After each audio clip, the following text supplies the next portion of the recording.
বলরাম দাদা বাস্তবে ভ্রাতা লক্ষণ হতে পারেন? না না, শুধুমাত্র এই জন্য যে ইনি প্রভু শ্রীকৃষ্ণের বড় ভাই, কিন্তু এর অর্থ এটা হয় না যে যে ইনি ভ্রাতা লক্ষণ। যদিও এনার সরলতা, এনার ক্রোধ আমাকে ভ্রাতা লক্ষণের কথা স্মরণ করায়, আমি সেই ক্ষণ কখনো ভুলব না, যখন প্রথমবার আমার প্রভু শ্রীরাম ও ভ্রাতা লক্ষণের সাথে সাক্ষাৎ হয়েছিল। ওনারা দুজন তখন ঋষিমুখ পর্বতের সন্ধানে ছিলেন।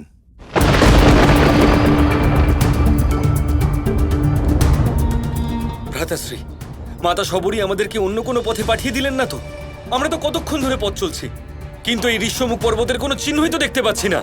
শান্ত হও লক্ষণ, এত ক্রোধ ভালো নয়। কেমন করে শান্ত থাকবো ভ্রাতাশ্রী? রাবণ বধূ মাতাকে অপহরণ করে নিয়েছে। এমন অবস্থায় আমার নিজেকে শান্ত রাখা অসম্ভব। এবার তো সুগ্রীবের বানর সেনার সাহায্যে ওই দুষ্ট রাবণের লঙ্কা আক্রমণ করে নিজেদের প্রতিশোধ নেবার পরেই আমার মন শান্ত হবে ভ্রাতাশ্রী। সঠিক সময় এলে অবশ্যই আমরা সীতাকে পাবো লক্ষণ, কিন্তু ক্রুদ্ধ এবং অধৈর্য হয়ে কিছুই প্রাপ্ত করা যাবে না। তাই শান্ত হও, চলো এবার যাওয়া যাক।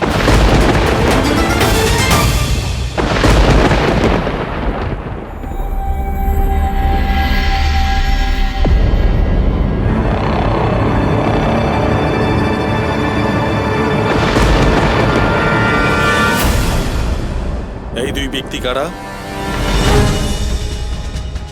কোনো গুপ্তচর তো নয়, যারা মহারাজ সুগ্রীবের ওপর আক্রমণ করার অভিসন্ধি নিয়ে এসেছে।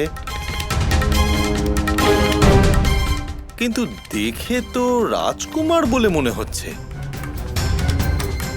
যাই হোক, এদের সত্যতা অনুসন্ধান করতে গেলে এদের সাথে সাক্ষাৎ করতেই হবে। কিন্তু এমনি এদের সাথে সাক্ষাৎ করতে গেলে এরা বুঝে যেতে পারে যে আমি মহারাজ সুগ্রীবের সেবক। কিন্তু এরা যদি গুপ্তচর হয় তাহলে তো অনর্থ হয়ে যাবে।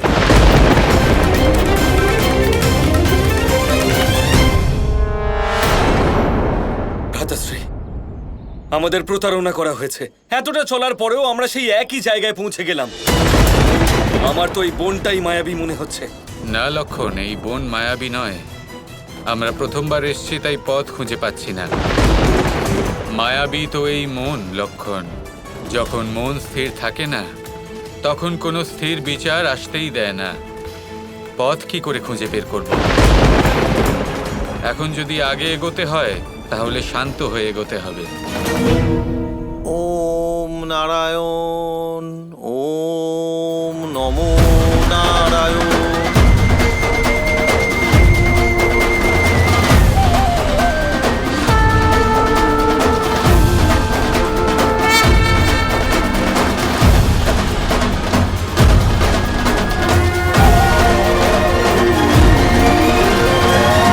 ভ্রাতাশ্রী, নির্জন বনে এই ব্রাহ্মণ কি করছেন? হয়তো তপস্যা করতে এসেছেন। ওম নমো নারায়ণ, ওম নমো নারায়ণ। না ভ্রাতাশ্রী, এর আচরণ দেখে তা একেবারেই মনে হচ্ছে না।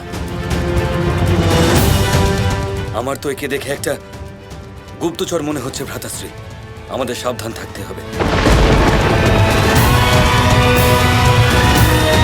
মনে হচ্ছে এদের মধ্যে একজন খুব ক্রোধী স্বভাব।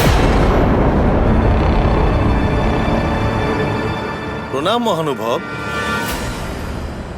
এই নির্জন বনে কি করছেন আপনারা? এই একই প্রশ্ন তো আমার আপনাকে করা উচিত। আমরা তো দুজন, কিন্তু আপনি একা এই ঘন জঙ্গলের মধ্যে কি করছেন? প্রশ্নের উত্তরে প্রশ্ন করছেন, তাহলে তো অবশ্যই ক্রোধের উত্তর ক্রোধের দ্বারা আর যুদ্ধের উত্তর যুদ্ধের মাধ্যমেই দেন আপনারা। অবশ্যই, কারণ এইটাই ক্ষত্রিয় ধর্ম। না লক্ষণ, ক্রোধের উত্তর প্রেম দিয়ে, যুদ্ধের উত্তর শান্তি দিয়ে, আর প্রশ্নের উত্তর প্রশ্ন দিয়ে নয়, তার সমাধান দিয়ে হয়। আপনি তো অত্যন্ত জ্ঞানী ও বুদ্ধিমান বলে মনে হচ্ছে। কি করে এলেন এই নির্জন বনে? আমরা তো ঋষিমুখ পর্বতের পথ খুঁজে চলেছি। ঋষিমুখ পর্বত? ওখানে কি কাজ আছে আপনাদের? আপনাকে তো সমস্ত প্রশ্নের উত্তর দেওয়া আবশ্যক নয়, তাই না? দেখেছেন, আপনি কিন্তু আবার রেগে গেলেন। আপনারাই আমার কাছে সাহায্য চেয়েছিলেন, তাই আমি আপনাদের এখানে আসার প্রয়োজন জিজ্ঞাসা করছিলাম।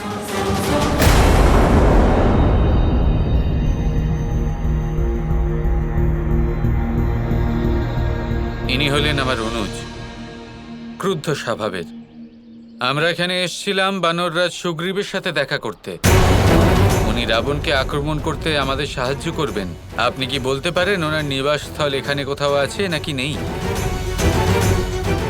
মাতা শবরী আমাদের এদিকেই পাঠিয়েছেন। আচ্ছা, তাহলে মাতা সবরই আপনাদের এখানে পাঠিয়েছেন। তাহলে তো এবার আমাকে অবশ্যই জানতে হবে যে আপনারা কারা। আপনাদের পরিচয় দিন আমাকে। প্রথমে আপনি বলুন আপনার পরিচয় কি। আমি আমার বিষয়ে আপনাদের অবশ্যই জানাবো, কিন্তু তার আগে আমি আপনাদের আরো কিছু বলতে চাই। আজ পর্যন্ত মাতা সবরী এই স্থান সম্পর্কে কাউকে কোনোদিনও কিছু বলেননি, কাউকে এই স্থানের দিকে পাঠাননি, কিন্তু আপনাদেরকে পাঠিয়েছেন। তাই এটা জানা অত্যন্ত জরুরি যে আপনাদের আসল পরিচয় কি। না ভ্রাতাশ্রী, আপনি একে কিচ্ছু বলবেন না। এই ব্যক্তি নিশ্চয়ই আমাদেরকে কিছু লুকোচ্ছেন। কিন্তু লক্ষণ, আমার তো এটা মনে হচ্ছে এই ব্যক্তি অত্যন্ত বিশ্বাসযোগ্য।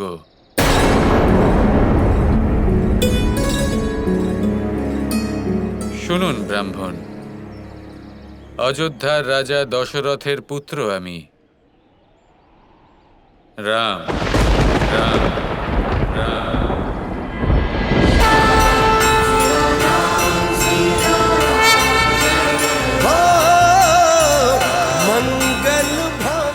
আপনি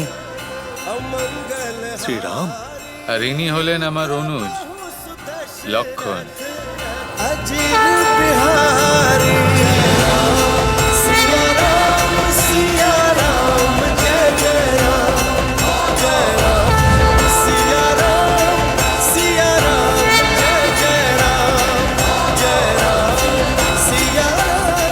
জয় শ্রীরাম।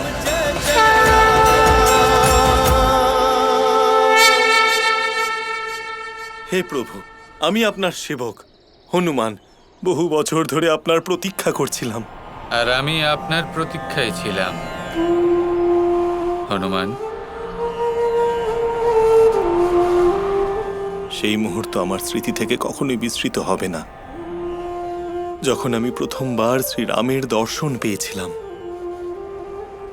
আর তখনই সর্বপ্রথম ভ্রাতা লক্ষণের ক্রোধেরও পরিচয় পাই।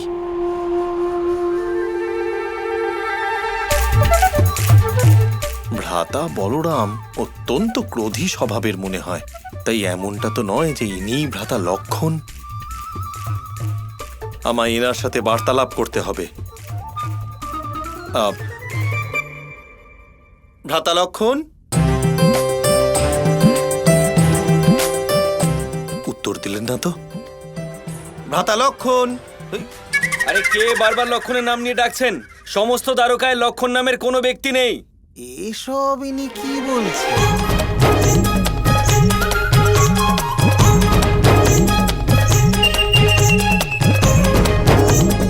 শ্রী হনুমান? কিন্তু শ্রী হনুমান লক্ষণকে এখানে কেন খুঁজছেন? ইনি ভ্রাতা লক্ষণ কখনোই হতে পারেন না। ইনি দাদা বলরামই। এনার কথা অনুযায়ী সমস্ত দ্বারকাতে লক্ষণ নামের কোনো ব্যক্তিই নেই। কিন্তু এটা কি করে হতে পারে? যেখানে আমার প্রভু শ্রীরাম আছেন, সেখানে ওনার অনুজ লক্ষণ তো অবশ্যই থাকবেন। আমাকে ভ্রাতা লক্ষণকে অন্য কোথাও খুঁজতে হবে, কিন্তু তার আগে মাতা জানকীকে খুঁজে বের করি। হ্যাঁ,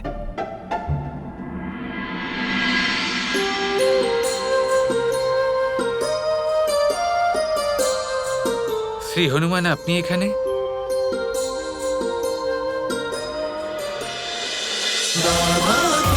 Kৃষ্ণ কৃষ্ণ কৃষ্ণ কৃষ্ণ